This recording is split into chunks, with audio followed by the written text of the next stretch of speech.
Hello students, हम लोग करने वाले हैं class 12 physics.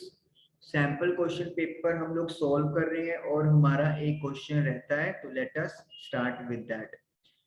Question number 12 case study है मैरिज इन डेजर्ट्स। डायग्राम दिया हुआ है मैरिज का। टू अ डिस्टेंस ऑब्जर्वर, जो ऑब्जर्वर काफी दूर है, the light appears to be coming from somewhere below the ground. जो लाइट है ये लगेगा कि ग्राउंड से नीचे कहीं से आ रही है। देखिए लाइट तो आ रही है ट्री से, लेकिन लग ऐसा रहा ऑब्जर्वर को कि वो ग्राउंड से नीचे से कहीं से आ रही है। Observer naturally assumes that light is being reflected from the ground by a pool of water near the tall object. Observer को ये लगेगा कि टॉल ऑब्जेक्ट के पास कोई चीज है, जैसे कि कोई वाटर का पूल है और वहां से लाइट रिफ्लेक्ट होकर उसके पास आ रही है। Such inverted images of a distant tall object cause an optical illusion to the observer. ये जो इन्वर्टेड इमेजेस बनी होती हैं टॉल ऑब्जेक्ट्स की, ये एक भ्रम की स्थिति पैदा कर देते हैं ऑब्जर्वर के लिए। This phenomena is called mirage, और इस फिनोमिना को माइरेज बोलते हैं। This type of mirage is specially common in hot desert. जो गर्म डेजर्ट्स होते हैं वहां पे ये वाली ऑब्जर्वेशन कॉमन है। Based on the above facts, अब ऊपर दिए फैक्ट्स पे आंसर द फॉलोइंग क्वेश्चन। अब कुछ क्वेश्चन है जिनके आंसर हमें देने हैं। फर्स्ट क्वेश्चन है, which of the following phenomena is prominently involve in the formation of mirage in desserts. कौन से फिनोमिना हैं जो मतलब डेजर्ट्स में माइरेज फॉर्मेशन के लिए प्रोमिनेंटली मतलब मेन तौर पे रिस्पॉन्सिबल होते हैं। अगर हम लोग, वैसे तो आपको टॉपिक पता होना चाहिए, लेकिन अगर आपको टॉपिक नहीं भी पता फिर भी आप देख सकते हो। यहाँ पे एक तो हो रहा है रिफ्रैक्शन, क्योंकि यहाँ पे आप देख रहे हो कंटिन्यूसली लाइट बेंड कर रही है। और लाइट बेंडिंग का मतलब क्या होता है, जब लाइट एक मीडियम से दूसरे मीडियम में ट्रेवल करती है ऑब्लिकली, तो वो अपना रास्ता बदल लेती है, दैट इज कॉल्ड रिफ्रैक्शन। दूसरा यहाँ पे क्या हुआ, यहाँ पे मीडियम तो बदल रहा है लेकिन स्टिल लाइट सेम मीडियम में क्या हो गया है, वापस से चला गया है। इसे हम लोग बोलते हैं टोटल इंटरनल रिफ्लेक्शन। तो इस चीज को देखते हुए जो हमारा आंसर आएगा that will be option first, refraction and total internal reflection. तो ए का फर्स्ट ऑप्शन यहाँ पर बनेगा। चलिए बी पार्ट करते हैं। A diver at a depth 12 metre inside water, पानी के नीचे डाइवर है 12 मीटर की डेप्थ पर। सीज द स्काई, स्काई को देखते हैं in a cone of semi vertical angle. तो जो कोन के थ्रू देख रहे हैं उसका सेमी वर्टिकल एंगल बताइए इनमें से क्या होगा। चलिए व्हाइट बोर्ड पे चलते हैं और समझते हैं कि ये क्या चीज है। सबसे पहले मैं एक यहाँ पे वाटर और एयर को सेपरेट करने वाला एक मीडिया बना रहा हूँ। आप इसको ज्वाइनिंग भी बोल सकते हो, ज्वाइनिंग इंटरफेस। और ये नीचे मैंने बना दिया है वाटर। जो रेड है वो ये शो कर रही है कि यहाँ पे एयर और वाटर आपस में क्या हो जाते हैं, ज्वाइन हो जाते हैं। सपोज कर लो ये वो पॉइंट है, पॉइंट ए, जहाँ पे डाइवर है, यानी कि 12 मीटर की डेप्थ पे। अब वो एक कौन बना रहा है। कौन मतलब क्या चीज है कि जब वो स्काई को देखेगा तो वो पूरे पानी की सरफेस से नहीं देख पाएगा, सिर्फ इतना ही वाटर के थ्रू वो स्काई को देख सकता है। और यहीं से उन्होंने क्या बनाना है, कौन बनाने को बोला है, लाइक दिस।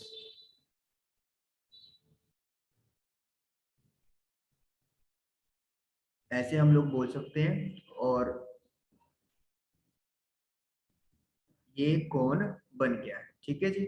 अब हमें सेमी वर्टिकल एंगल पता करना है। सेमी वर्टिकल एंगल क्या होता है, ये वाला एंगल यू कैन से, ये हमें थीटा फाइंड आउट करना है। उसके लिए हम लोग क्या करेंगे, यहाँ पे एक नॉर्मल खींचेंगे। ये रे ऑफ लाइट ऐसे आ रही है तो हम लोग इसको मानेंगे कि ये अलोंग द सरफेस क्या करेगी, मूव करेगी। तो हमें ये थीटा फाइंड आउट करना है। ओके, और this angle is 90 degree. Critical angle हो गया है, इसका मतलब जो थीटा यहाँ पे बन रहा है वो आपका क्या हो गया है, क्रिटिकल एंगल बन गया है। पॉइंट इसको आपका बी मान लेते हैं, तो बी पॉइंट पे angle of incidence is theta, जिसको आप क्रिटिकल एंगल भी लिख सकते हैं, इज इक्वल टू सी। और ये एंगल ऑफ रिफ्रैक्शन हो गया है 90 डिग्री। तो हम लोग क्या करेंगे, apply Snell's law at c point पे स्नेल का लॉ लगा देंगे। सी पे नहीं, सॉरी बी पॉइंट हमने लिया है, सी तो एंगल है। तो स्नेल लॉ क्या कहता है, स्नेल लॉ के अकॉर्डिंगली मीडियम का रिफ्रैक्टिव इंडेक्स को मल्टीप्लाई करो angle of sine of incidence के साथ, यानी कि NW multiply by sine c, और ये किसके इक्वल होगा, refractive index of the medium multiply by sine of angle refraction, जो यहाँ पे 90 डिग्री है। तो NW into sine C is equal to NA, sine 90 की वैल्यू 1 होती है, NA बाय NW। अगर अब आप लोगों को क्वेश्चन याद हो, वहां पे हमें रिफ्रैक्टिव इंडेक्स की वैल्यू दी हुई थी ANW इज इक्वल टू 4/3। इसका मतलब क्या होता है, इसका मतलब होता है कि NW बाय NA 4/3 के इक्वल हमें गिवन था। तो हमें NA बाय NW चाहिए, तो हम इसको रेसिप्रोकल कर देंगे, तो वी विल गेट 3/4। तो C की वैल्यू आ गई साइन इनवर्स 3/4 आ गया, और इस तरीके से हमारा जो आंसर है वो कौन सा ऑप्शन बनेगा, option number c 3, third option बनेगा। तो इस तरीके से बी पार्ट भी हमारा डन हो गया। चलिए इन दो पार्ट्स के आंसर हम लोग मिला लें, ए का फर्स्ट है, बी का थर्ड है। ए का फर्स्ट है, बी का थर्ड है, yes we are getting the right answer. चलिए उसके बाद है next part c. In an optical fiber, N1 and N2 refractive indices of the core and cladding. Core और cladding के refractive index आपको दिए हैं, N1 है core का और cladding का है N2. Then which among the following would be correct equation? तो इनमें से कौन सा रिलेशन सही है? देखिए ऑप्टिकल कम्युनिकेशन की यहाँ पे टॉपिक की बात होगी, तो हमें पता है पहले यहाँ पे कोर होती है, सबसे अंदर वाली कोर, और जो उसके ऊपर वाली लेयर होती है that is cladding. This is cladding, this is core. अब अगर आप चाहते हो कि आपका जो सिग्नल है वो कोर के अंदर ही ट्रेवल करे, तो इसका मतलब क्या हो गया है कि जब ये क्लैडिंग की लेयर से टकराएगा उसको उसी मीडियम में वापस मुड़ना पड़ेगा। तो इसका मतलब क्या हो गया कि ये हम लोग किसकी बात करेंगे, टोटल इंटरनल रिफ्लेक्शन की। यहाँ पे मैं आपको बनाता हूँ, सपोज कर लो ये हमारे पास कोर है, और फिर इसके ऊपर हम लोग लगा देंगे दिस क्लैडिंग लाइक दैट, ऐसे मान लेते हैं हम लोग समझने के लिए। तो अब होना क्या है, जब सिग्नल आपका कोर के अंदर एंटर करेगा लाइक दिस मानो, तो इस सिग्नल को ऐसे ट्रैवल करना पड़ेगा।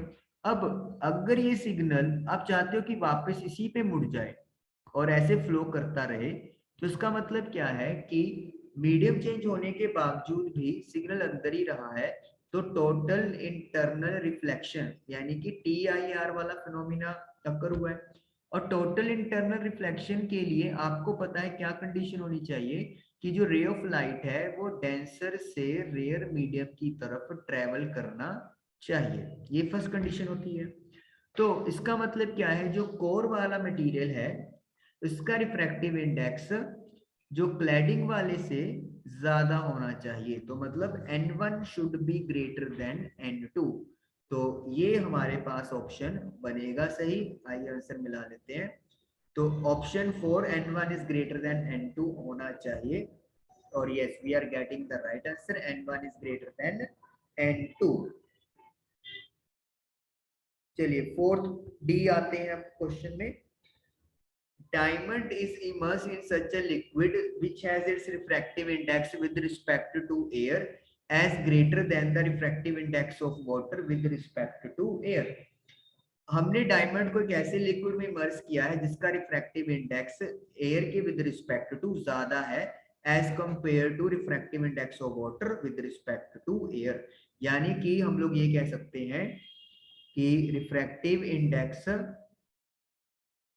NL लिक्विड का with respect to air greater है water with respect to air. यानी कि हम लोग सिंपली कह सकते हैं कि refractive index of L is greater than water, यानी कि जो लिक्विड है वो ज्यादा डेंसर मीडियम है एज कंपेयर टू वाटर। यहां तक हमें इंफॉर्मेशन ये मिलती है। Critical angle of diamond liquid interface, critical angle diamond liquid interface का as compared to critical angle of diamond water interface will. तो यहाँ पे हमें रिलेशन चेक करना है। एक बार मेरे पास क्या है, यहाँ पे डायमंड और लिक्विड, और दूसरी सिचुएशन में मेरे पास क्या है, एक तो डायमंड ही है और सेकंड है वाटर। तो यहाँ पे हमें क्रिटिकल एंगल के बारे में पूछा हुआ है। ओके, डायमंड का रिफ्रैक्टिव इंडेक्स ND लगा लेते हैं और लिक्विड का NL हमने अज्यूम किया ही हुआ है। डायमंड का तो ND लगाएंगे और वाटर का NW लगाएंगे। यहाँ पे जो क्रिटिकल एंगल बनेगा, थोड़ा सा डार्क कर लेते हैं, जो यहाँ पे क्रिटिकल एंगल बन रहा है डायमंड लिक्विड इंटरफेस पे, उसे हम लोग लेट कर लेते हैं C, और जो वाटर डायमंड का है उसे अपन मान लेते हैं C1। चलिए, सबसे पहले हम लोग स्नेल का लॉ यहाँ पे लगाएंगे या फिर सीधा ही मतलब हम लोग कैलकुलेट कर लेंगे। यहाँ पे क्या बनेगा आपके पास, ND multiply by sine C is equal to NL multiply by sine 90। This is first case. कैसे किया हमने, डायमंड से एक रे ऑफ लाइट आई, ये क्रिटिकल एंगल C हो गया और वो अलोंग द सरफेस मूव करना उसने स्टार्ट कर दिया। तो स्नेल का लॉ लगा दिया हम लोगों ने। तो यानी कि साइन C की वैल्यू आ गई आपके पास NL divided bye ND। This is first equation. उसके बाद सेकंड में हम नॉर्मल ड्रॉ करेंगे। ये डायमंड से रे ऑफ लाइट आ रही है और अलोंग द सरफेस वो मूव करना उसने शुरू कर दिया 90 डिग्री के एंगल पे, और ये क्रिटिकल एंगल हम लोग C1 लेट कर लेते हैं। स्नेल का लॉ लगाएंगे तो ND into sine C1 is equal to NW into sine 90। Sine 90 की वैल्यू 1 होती है, तो साइन C1 जो है वो NW बाय ND के इक्वल आ गया। This is equation 2। अब 1 और 2 को डिवाइड कर दो, तो sign C by sine C1, तो NL बाय ND, और जब आप इसको डिवाइड में लेके जाओगे तो रेसिप्रोकल हो जाएगा। ND के साथ ND कैंसिल हो गया, तो you are left with NL divided by NW। अब देखिए, हमें ये पहले ही पता है, गिवन है कि NL की वैल्यू W के रिफ्रैक्टिव यानी वाटर से ज्यादा है। तो इसका मतलब क्या हो गया, NL के जो सामने यानी कि साइन C, क्रिटिकल एंगल वो क्रिटिकल एंगल से बड़ा है जो वाटर डायमंड के इंटरफेस पे बन रहा है। तो इसका मतलब क्या हो गया है कि जब हम लोग डायमंड लिक्विड के इंटरफेस के एंगल की बात करेंगे तो ये वाला एंगल यहाँ पे बड़ा है क्रिटिकल, और ये वाला एंगल स्मॉलर है। तो हम लोग अपना आंसर देखेंगे जहां पे हमें लार्जर मिलेगा डायमंड लिक्विड का इंटरफेस पे क्रिटिकल एंगल। चलिए आंसर चेक कर लेते हैं हम लोग।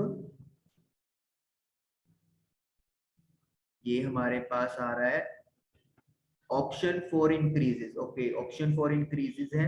यस, 4 इंक्रीजेस है, तो बिल्कुल हमारा आंसर सही है। डायमंड लिक्विड इंटरफेस पे क्रिटिकल एंगल बढ़ जाएगा और वही हमारा आंसर आया है। तो डी पार्ट भी हमारा डन हो गया।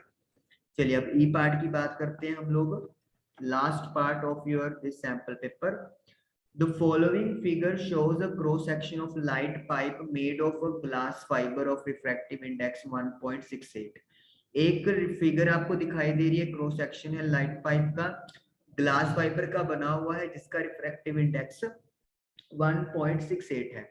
Outer covering of the pipe is made of a material of refractive index 1.44। जो आउटर कवरिंग है ये वाला, इसका रिफ्रैक्टिव इंडेक्स 1.44 है। What is the range of the angles of incident rays with the axis of pipe for the following phenomena to occur? तो angle आई की range हमने बतानी है एक्सिस के साथ क्या होगी अगर हम लोग चाहते हैं कि ये वाला फिनोमिना होता रहे। ये क्या हो रहा है फिनोमिना, टोटल इंटरनल रिफ्लेक्शन। और टोटल इंटरनल रिफ्लेक्शन कब होगा, जब डेंसर से रेयर लाइट ट्रेवल करती है। और वो ये चीज क्लियर ही है क्योंकि ये जो अंदरला मटेरियल है इसका रिफ्रैक्टिव इंडेक्स 1.68 है और जो आउटर है इसका रिफ्रैक्टिव इंडेक्स 1.44 है। तो अब हमें यहाँ पे एंगल पता करने हैं कि किसके लिए ये चीज होएगी। चलिए क्लियर करते हैं हम लोग और ई पार्ट स्टार्ट करते हैं। पहले थोड़ा सा डायग्राम अपने अकॉर्डिंगली हम लोग बना लेते हैं।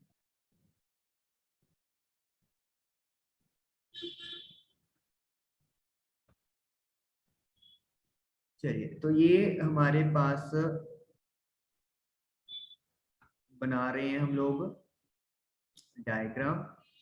दिस इज 1.68 का मटेरियल और ये हमने एक लेयर और बना दी। दिस इज 1.44 का लेयर है, सपोज कर लेते हैं।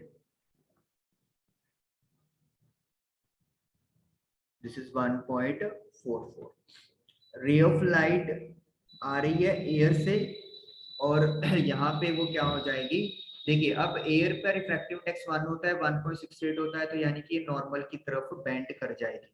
जैसे आप फिगर में देखो तो ये आपका लाइक दिस ऐसे बेंड हो रहा है, ये नॉर्मल हो गया तो नॉर्मल की तरफ बेंड हो जाएगा लाइक दिस। और फिर जो रे ऑफ लाइट है it is going like this, तो ये इस तरीके से खो रहा है। तो सिग्नल देखिए आप अंदर ही रहेगा लाइट पाइप के, और ये हमें एंगल ऑफ इंसिडेंस की रेंज पता करनी है। This is I. इसको मैं एक सीधी लाइन खींच लेता हूं like that.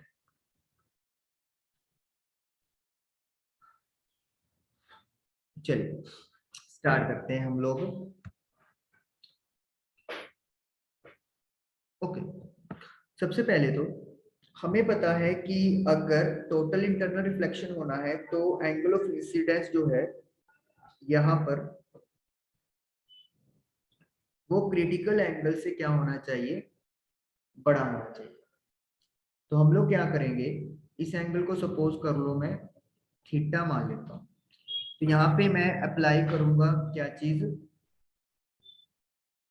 Snail low. Snail का लो क्या कहता है, रिफ्रैक्टिव इंडेक्स ऑफ दिस, इसको n1 मान लो, multiply by angle, critical angle, इसको साइन सी मान लिया, is equal to n2, refractive index n2 into sine 90। मतलब ये वो एंगल जिसके लिए ray of light along the surface से ट्रेवल करेगी। Sine C is equal to n2 divided by n1, क्योंकि साइन 90 की वैल्यू तो 1 होती है। अब n2 की वैल्यू 1.44 है और n1 की वैल्यू 1.68 है। तो मैं 1.44 को 1.68 से डिवाइड करूंगा तो आई एम गेटिंग 0.857। तो मुझे यहाँ पे c की वैल्यू निकालनी है, एंगल c की। तो साइन इनवर्स 0.857 मुझे वैल्यू चाहिए। ओके, अब इन्होंने वैल्यूज आपको नहीं दी हुई, लेकिन आपको एग्जाम में वैल्यूज मिलेगी या फिर वो आपको एक टेबल प्रोवाइड जरूर करवाएंगे, क्योंकि ऐसे तो वैल्यूज याद नहीं हो सकती। मैं आपको बताता हूँ कि वैल्यूज हम लोग कैसे चेक कर सकते हैं। मैं यहाँ पे मतलब नेट से डायरेक्ट वैल्यू चेक कर रहा हूँ।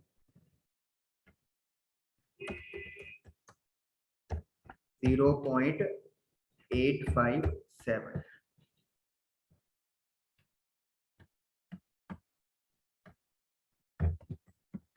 साइन इनवर्स की वैल्यू। तो ये मेरे पास 58.98, ओके 59 हम लोग मान लेते हैं। तो 59 जो है वो हमारे पास इसका आ जाएगा। तो 59 हम लोग ये मान लेंगे अप्रोक्सीमेटली। तो ये जो क्रिटिकल एंगल है दैट इज 59 डिग्री आ गया। इसका मतलब क्या हो गया, इसका मतलब ये हो गया कि 59 या उससे बड़े वाले एंगल के लिए, देखिए हम लोग क्रिटिकल एंगल की बात कर रहे हैं यहाँ पे, उस एंगल के लिए जो रेज ऑफ लाइट है वो यहाँ पे मुड़ेगी। अभी सिर्फ इस एंगल की बात हो रही है।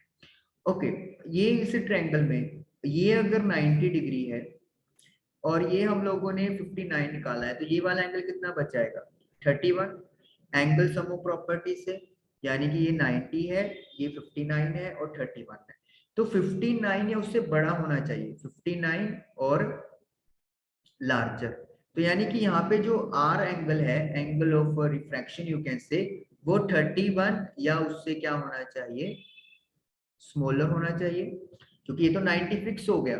हम 59 की बात कर रहे हैं, तो फिर ये एंगल 31 बच गया। अगर मैं कह रहा हूँ 59 से ज्यादा हो सकता है, टी आई आर के लिए सही है, तो फिर 31 से क्या होगा, छोटा हो सकता है। तो यानी कि 31 या 31 से छोटा, यानी कि 31 एंगल जो है वो मैक्सिमम एंगल चला गया। ओके, उसके बाद अब मुझे एंगल आई के लिए यहाँ पे चाहिए, तो यहाँ पे स्नेल का लॉ लगा दूंगा, n1 इंटू साइन आई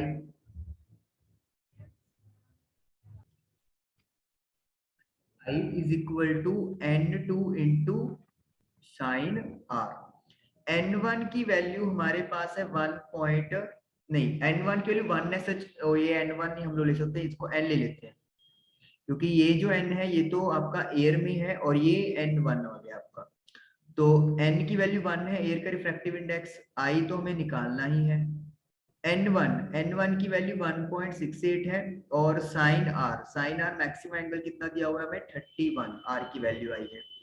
तो sine i is equal to 1.68 into sine 31 की वैल्यू मुझे कैलकुलेट करनी पड़ेगी।